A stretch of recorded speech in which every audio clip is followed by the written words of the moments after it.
የአብይ ጾም ስድስተኛ ሳምንት ገብርኄር።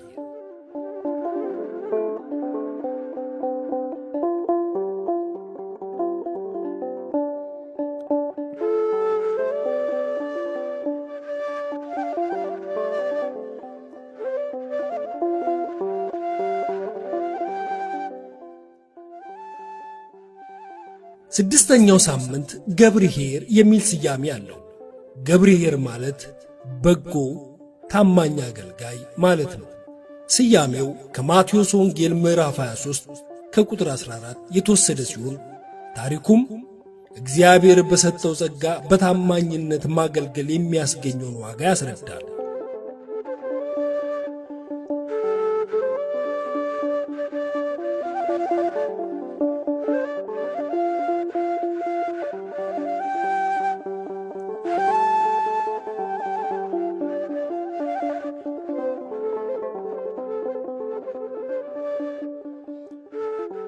አንድ ሰው አገልጋዮቹን ጠርቶ ወጥተው ወርደው ነግደው እንዲያተርፉ ለአንዱ 5 ለአንዱ 2 ለአንዱ ደግሞ 1 መክሊት ሰጣቸው።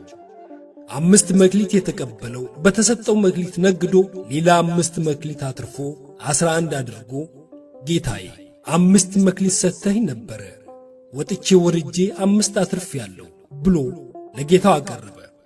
ጌታም አንተ ጎበዝና ታማኝ ባሪያ በጥቂቱ ታምናሃልና በብዙ ሾመሃለሁ፣ ወደ ጌታ ደስታ ግባ አለው።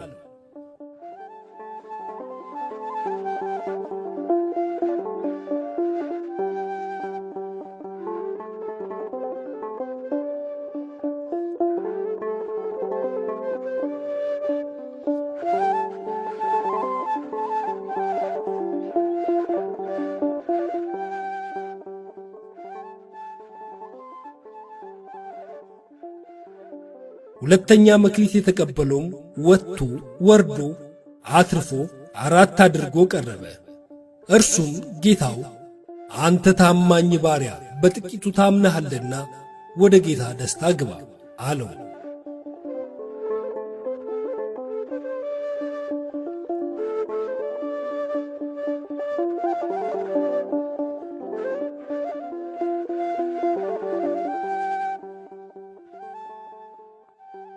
አንድ የተቀበለው ሰው ግን መክሊቱን ወስዶ ቀበራት።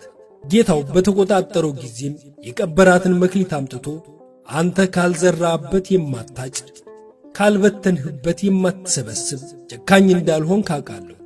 ስለዚህ ፈራውና የሰጠኝን መክሊት ቀበርኳት፣ እነሆ መክሊትህ ብሎ ምንም ሳያተርፍ መክሊቱን ለጌታው መልሶ አስረከበ። ጌታውም አንተ ክፉና አኬተኛ ባሪያ ወርቄን በጊዜው አታስረክመኝም ነበርን?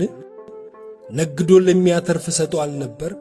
ይህን ክፉ ሐኬተኛ ባሪያ እጅ እግሩን አስራችሁ ጨለማና ጥርስ ማፋጨት ወዳለበት ስፍራ ውሰዱት፣ መክሊቱን ቀሙና ለባለ 10 ጨምሩለት ብሎ አዘዘ።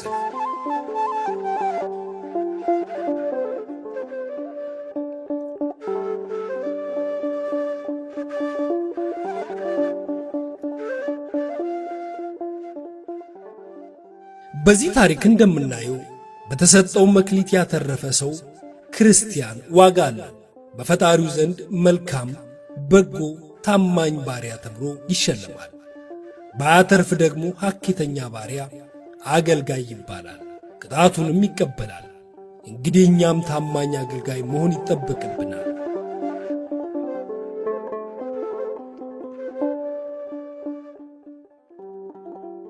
ሳምንቱ ይህ መልእክት የሚተላለፍበት ወቅት ነው።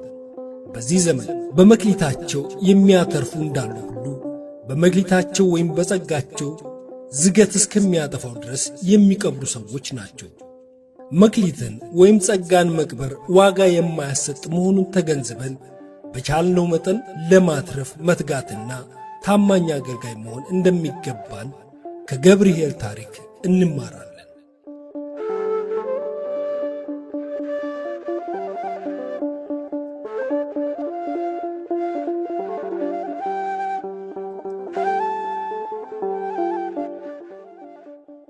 ይህ ጾም የምንጾመው ራሱ ጌታችን መድኃኒታችን ኢየሱስ ክርስቶስ ጾሞ እንድንጾም አርአያነቱን እንድናይ የሰራልን የጾም ሥርዓት ስለሆነ ነው። ስለዚህም ጾሙን በአንድነት በፍቅር ሆነን ስለ ኀጢአታችን ስርየት፣ ስለ አገራችን ሰላም፣ ስለ ሰማይ ጠል፣ ስለ ምድርም በረከት፣ ስለ ሰው ልጆች ፍቅር ሁሉ፣ ስለሚራቡትና ስለሚጠሙት፣ ስለ ተሰደዱትና በጽኑ አገዛዝ በጭንቀት ስላሉት ሁሉ፣ በጽኑ ደዌ በአልጋ ቁራኛ ስለተያዙት ወደ እግዚአብሔር ልንጮህ በምህላም ወደ ቤቱ ልናሳስብ ይገባል። ኢዮኤል ምዕራፍ 12 ከቁጥር 13 እስከ 16።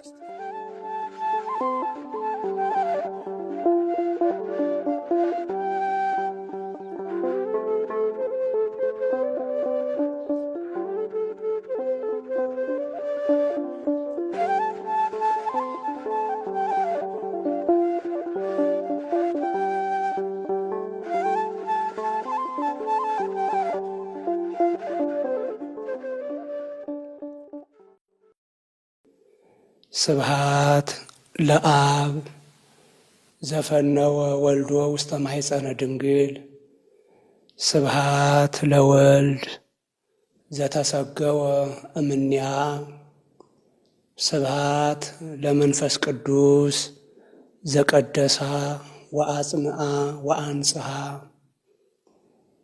ዓለምን ለማዳን አንድ ልጁን ወደ ድንግል ማኅፀን ለላከ ለአብ፣ ዓለምን ለማዳን ከእርሷ ሰው ለሆነ ለወልድ፣ እርሷን ላከበራት ባለመለወጥም ላጸናት በንጽሕናም ለጠበቃት ለመንፈስ ቅዱስ ምስጋና ይሁን።